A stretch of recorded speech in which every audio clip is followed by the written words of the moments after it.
જામનગરમાં અત્યારે જે ગેરકાયદેસર બાંધકામ છે, ગંગમતી નદીના જે પટ છે, જેએમસી દ્વારા અત્યારે બાંધકામ છે ગેરકાયદેસર અને હટાવવાની કાર્યવાહી ચાલુ છે.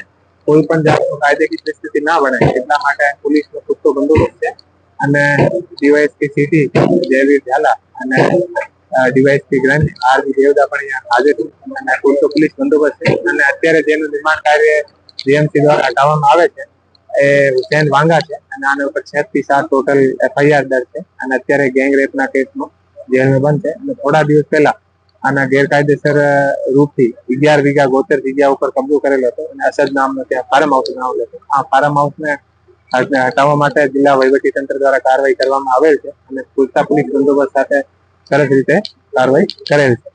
કોઈ પણ એવા ગેરકાયદેસર નિર્માણ કાર્ય હોય અને જિલ્લા વહીવટી તંત્ર અને જેએમસી દ્વારા એવી પ્રક્રિયા ચલાવવામાં આવે છે તો પોલીસ દ્વારા પૂરતો બંદોબસ્ત હાલમાં કેટલા બાંધકામ તોડવામાં આવ્યા, કેટલા મકાન? આનો પહેલા એક મેં જે રીતે આપને કીધું કે અસદ કરીને જે ફાર્મ હાઉસ હતો 11 વીઘા જગ્યા હતો અને અત્યારે જે 2 અને 3 જે નિર્માણ કાર્ય છે આને તોડવામાં આવે છે.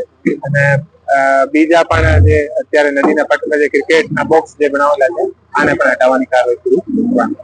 જામનગર મહાનગરપાલિકા જામનગરની એસ્ટેટ શાખાની ટીમ, ફાયર શાખાની ટીમ, લાઇટ શાખાની ટીમ તેમજ પોલીસ બંદોબસ્ત મેળવીને ઘાંચીની ખડકી બાજુમાં 4 મકાનો હતા જેના 1800 ફૂટની જગ્યામાં બાંધકામ કરવામાં આવેલા હતા 4 મકાનના અને એને ઉપર 2400 ફૂટનો બાંધકામ હતો અને ઘાંચીની ખડકીના અંદાજિત જે ખર્ચ છે એ 55 લાખની આજુબાજુ છે.